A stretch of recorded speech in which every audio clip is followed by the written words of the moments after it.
Han pasado casi 81 días desde mi última transmisión. Y en todo este tiempo, algo o alguien interceptó mi señal. No hubo coordenadas ni autor. Solo una alteración en el pulso de rebote a mi emisor de señales. Eso no debería ser posible, no desde afuera. No sin autorización del Ministerio de Seguridad Imperial. Sé que no fue alguien de aquí adentro. Tuvo que haber sido alguien externo. Si el ministerio lo hubiera detectado, yo ya no estaría aquí. Yo ya hubiera sido desvivido. O peor aún, reintegrado. Sin nombre, sin recuerdos. Pero sigo aquí. Así que no fueron ellos. O al menos no todavía. Entonces, ¿quién pudo haber sido? No tengo respuestas. No sé si la señal fue interceptada desde este mismo universo o de otra línea. O si alguien en algún otro lugar o realidad fue capaz de cruzarla. Pero si estás escuchando esto, significa que algo se salió del control. Aquí el alternauta Versaín, emitiendo una señal oculta, esperando que algún alternauta sea capaz de recibirla y decodificarla desde cualquier rincón de alguno de los universos. Esto que estás por oír no debió atravesar la singularidad, pero lo hizo. Y al hacerlo, activó una cadena de eventos que ya no podemos detener. Si esta señal te alcanzó, por favor confirma tu recepción calificándome con 5 estrellas y activando la campana. Esto permitirá que otros alternautas intercepten la señal. Y si quieres unirte al canal secreto de comunicación oficial de WhatsApp, busca Universos Alterados en la sección de canales de WhatsApp o entra directo a universosalterados.com/canal.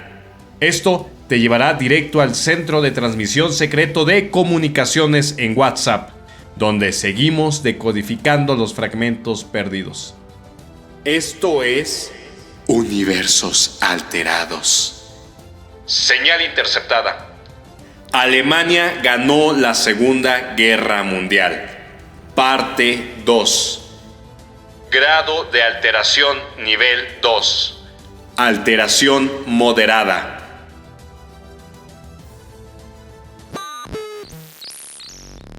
Antes de que el sistema terminara de ejecutar el protocolo para purgar A3045, ejecuté una acción que es irreversible y que nunca pensé que haría. Sí, la copié. Copié A3045. No desde el núcleo, lo copié en crudo, desde el buffer de previsualización, justo antes de que el sistema activara el proceso de eliminación secuencial. Esto solo puede hacerse con acceso completo nivel B o superior, como el que yo tengo. Pero el uso no autorizado es considerado una traición grave al código de integridad. Una violación de protocolo que es equivalente a sabotaje temporal. Y esto, sin importar tu rango, es un atentado hacia el nuevo orden. Pero no fue lo único que hice. Entre los cubículos de desecho tecnológico del nivel subterráneo 10, 3 niveles abajo de donde estoy, encontré un dispositivo olvidado. Una máquina de otra era. Es el versionador cuántico de segunda generación. Un viejo versionador que nadie usa. Me lo llevé. Lo oculté entre algunos papeles viejos. El escáner de identificación no marcó su núcleo como activo, así que no lo reportó como amenaza. Supongo que por lo obsoleto de su tecnología ya nadie se acordaba que estaba ahí. Es viejo, sí, pero aún funciona y me sirve. Su carcasa está oxidada, es de color gris mate, tiene bordes rectangulares y se siente pesado. Cuenta con 3 puertos de entrada, pero solo uno está funcional. No tiene integración visual más que una pantalla monocromática verde. A pesar de esto, su núcleo de interpretación cuántica está intacto. Es primitivo, pero sigue siendo capaz de reconstruir líneas temporales. Solo que lo hace en forma de texto. Sin sonido, sin imagen, sin conexión con el neural nets. Tampoco puede ejecutar simulaciones multisensoriales. Solo produce texto en forma de narrativas lineales y secuencias lógicas. Es decir, traduce líneas temporales enteras al lenguaje interpretativo en forma de texto. Tarda un día, sí, es bastante lento. Un día por cada año simulado. Por eso he tardado más de 80 días. En realidad, si contamos el día de hoy, serían 81 días. El número de años de diferencia entre 1945 y 2026. Este versionador es lento, pero también invisible a los radares de monitoreo. Lo tengo aquí, en mi cápsula de descanso. Esta cápsula, que es mi única propiedad real, aunque solo se trata de una celda vertical de 3 metros cuadrados, es mía. Está integrada al complejo habitacional central. No tiene ventanas, pero sí tiene una cama retráctil. También tiene un panel de nutrición y un proyector de monitoreo ideológico. Todo lo que un agente necesita para no pensar fuera de lo permitido. Pero yo sí pensé. Inicié conectando la copia de A3045 al viejo versionador de segunda generación, o 2G, como algunos acostumbran a llamarla entre versiones. Comencé a buscar. Inicié por el final. El final de A3045, que es el año 2026. Al inicio creí que la línea debía haberse detenido o colapsado en ese año por una anomalía, así que intenté rastrear el error. Busqué todo tipo de códigos, todo tipo. Muchos eran solo fragmentos sin contexto. Uno decía CR7. Pensé que era una mutación genética o algo así, pero no. CR7 al parecer era un humano, un atleta, una especie de ídolo básico del fútbol. Otro archivo me llevó a AH1N1. Me preparé para ver un virus de armas biológicas, pero solo encontré una enfermedad común y corriente. Desordenada, pandémica, pero manejada. Aún así sobrevivieron. Luego apareció Y2K o Y2K, no sé cómo se pronuncia. Una especie de crisis digital global, al parecer causada por errores en un conteo de fechas o algo así. Ni siquiera fue real. Más bien se trató de una histeria colectiva del año 2000 que no colapsó nada. Cada nuevo dato me frustraba más. A3045 no tenía lógica. No se comportaba como una línea inestable. Y sin embargo, seguía viva. Después de 80 días llegué a 1946 todavía sin respuesta. Creí que el sistema estaba corrompido, pero no lo formateé. Sí lo consideré al inicio. Formatear el núcleo quizá me hubiera dado una respuesta más rápida, pero no lo hice. Así que esperé algunas horas más y el versionador 2G por fin lo hizo. Proyectó una nueva entrada. Se trató de una fecha. 30 de abril de 1945. A3045. Ahí estaba. Siempre fue una fecha. A es el mes de abril, 30 es el día y 45 es el año. ¿Cómo es posible que no lo vi antes? A3045 no era una clave, era un día, un momento. ¿Y lo que ocurrió ese día? No puedo decirlo sin que algo dentro de mí se fracture. Ese día no fue una victoria ni una coronación. Tampoco el nacimiento imperial. Ese día, el 30 de abril de 1945, el Führer murió. Pero no como un mártir, ni como una leyenda, ni en batalla. Solamente se suicidó. Solo en una cámara subterránea. Con una pastilla y una pistola, sin testigos, sin discursos, sin victoria. Lo único que tenía en sus manos eran informes de una inminente derrota. Con el eco de los aliados acercándose. Rodeado de informes que confirmaban la derrota del Reich. El fundador del orden, el arquitecto de mi realidad, se quitó la vida como un criminal vencido. Sin ejército, sin discurso, sin funeral, nada. Solo, frágil, como cualquier ser humano. Eso fue A3045 y yo no sé qué hacer con eso. Afortunadamente, en mi línea, la única que existe, las cosas fueron diferentes. La historia jamás fue escrita por los vencidos y el Führer nunca cayó. El Reich no fue enterrado y el tiempo no se desvió. Al contrario, todo comenzó en 1943, en el mismo punto en que A3045 anuncia el inicio de la gran caída. En Stalingrado, una ciudad congelada en la desesperación soviética. Un nido de fábricas, huesos y mentiras, donde el este esperaba quebrar, no sé. Pero el Führer no se retiró. Contra toda recomendación táctica, ordenó una ofensiva total.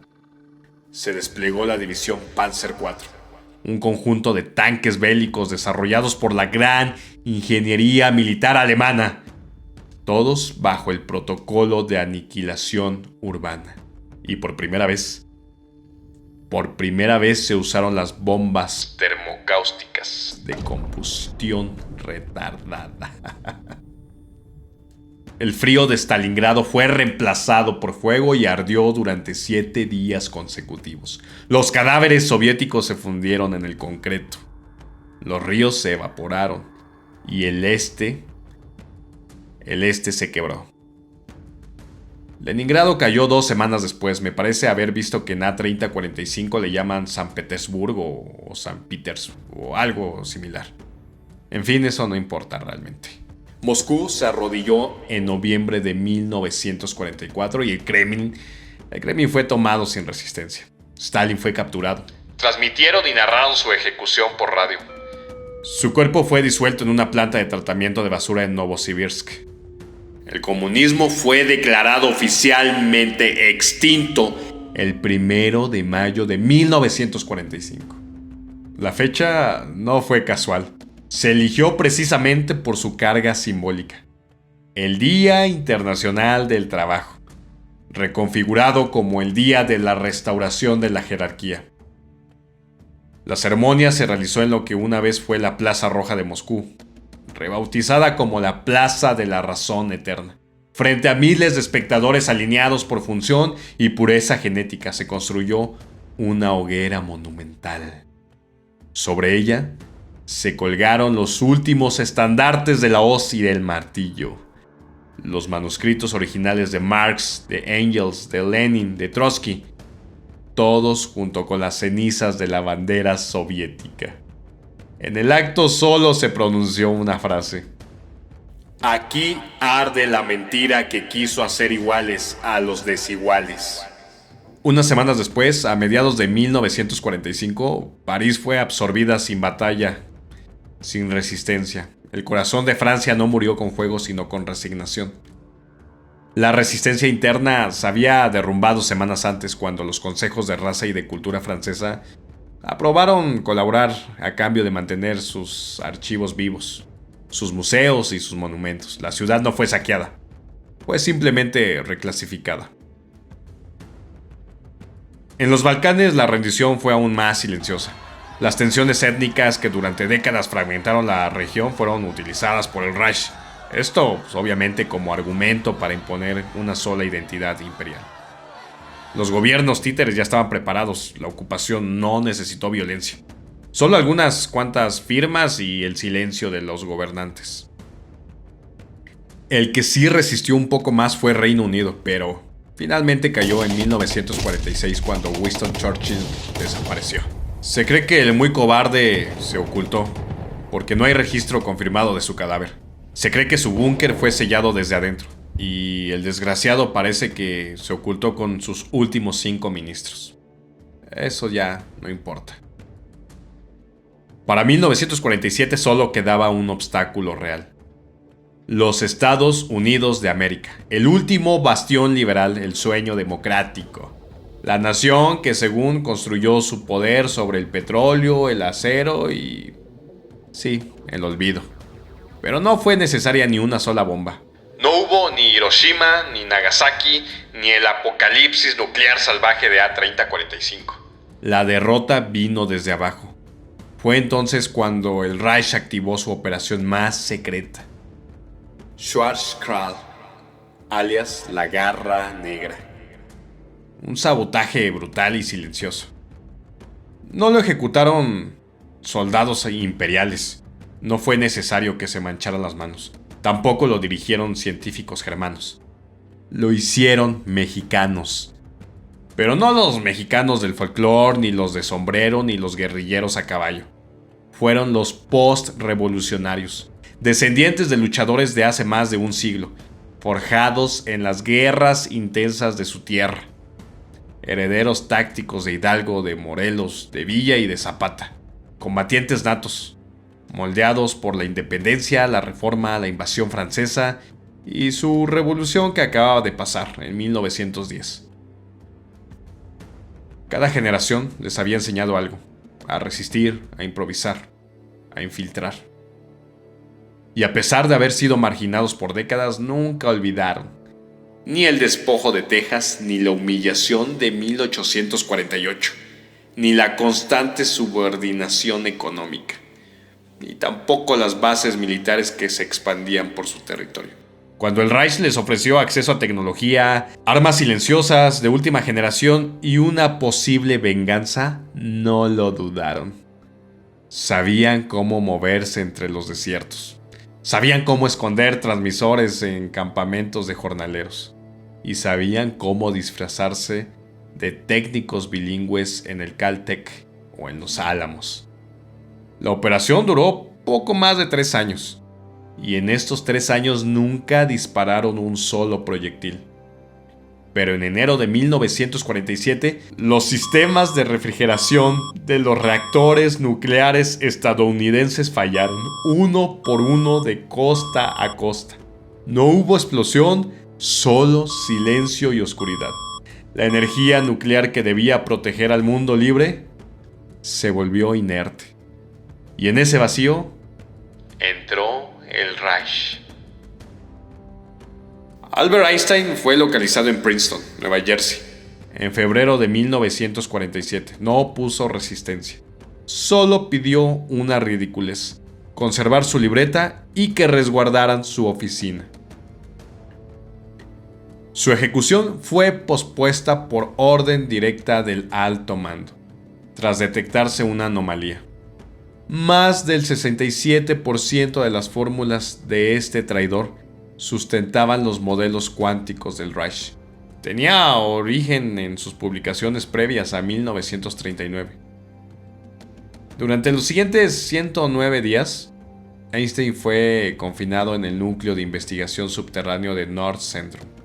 Esto bajo vigilancia constante del Departamento de Integridad Ministerial y Material. Allí fue forzado a codificar sus propias teorías, no para liberar energía explosiva, sino por algo más ambicioso. Lo hizo para controlar el pensamiento humano a escala planetaria. Después de esto, su conciencia fue degradada mediante sesiones de privación lingüística e inversión lógica. No murió de causas naturales, fue más bien desensamblado quirúrgicamente. Y cuando digo esto es literal, porque su cerebro fue seccionado en 117 módulos bioneuronales. Cada módulo fue integrado a los servidores del Neuronets, el sistema imperial de predicción cognitiva. Una parte de él, si me lo permiten decirlo, aún vive en el nuevo orden, aún vive dentro de las máquinas. Por otro lado, Robert Oppenheimer, llamado el disque arquitecto de la energía destructiva, fue interceptado durante la purga científica, un mes después, en marzo de 1947. Esto mientras intentaba cruzar hacia la antigua ciudad de Santa Fe. Fue capturado vivo y no murió pronto. En realidad, durante 72 horas continuas, fue sometido al protocolo de resonancia forzada, una técnica desarrollada por el Ministerio de Manipulación Sensorial para extraer conocimiento directo del córtex prefrontal. Esto sin necesidad de una confesión. No quedó nada de él que no sirviera al Reich, desde su geometría craneal hasta las memorias ocultas en sus sueños. Todo fue procesado. Y su famosa frase, registrada en múltiples documentos de la línea de A3045, que decía: "Me he convertido en la muerte, el destructor de mundos", fue considerada inaceptable, reprogramada, redactada y redefinida. Sus restos fueron triturados y convertidos en materia para microconductores cuánticos. Evidentemente, no hay una tumba con su nombre. Por otro lado, Washington, la capital estadounidense, fue reclasificada como New Capitol. Esto fue celebrado en la ceremonia oficial el 20 de abril de 1947, día del nacimiento del Führer. En la explanada frente al Capitolio se celebró la fundación del nuevo orden total germánico. El acto fue presidido por el general Klaus Misash von Maldonach, uno de los arquitectos del Ministerio de Pureza Imperial. En su discurso transmitido por las nuevas redes unificadas de radiodifusión, declaró: "La historia ha sido limpiada. El mundo ha sido rediseñado. Ya no hay norte ni sur. Ya no hay amos ni esclavos. Solo hay pureza y función". Y así nació el nuevo orden total germánico. No como un evento, sino como una ceremonia de purificación progresiva, una limpieza estructural del planeta. En 1949 todas las banderas fueron abolidas. Se destruyeron los símbolos, los idiomas y las fronteras. Los países que habían colaborado con el eje, como Italia, Japón y Hungría, fueron obviamente absorbidos formalmente como zonas asociadas al Reich en 1950. Creo que sobreentiendes que sus soberanías fueron desaparecidas.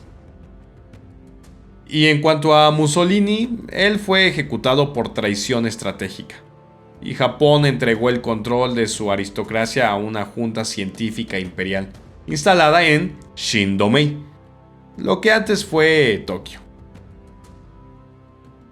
Después de esto, el planeta fue dividido en 12 zonas funcionales de servicio.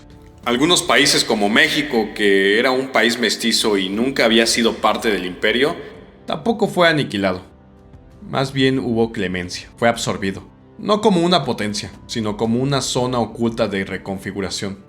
El linaje mestizo fue considerado inestable, pero la verdad es que sus habilidades tácticas fueron reconocidas. Se creó un programa de reaprovechamiento para ciertos núcleos revolucionarios, usándolos como agentes de campo, traductores y exploradores de zonas inestables.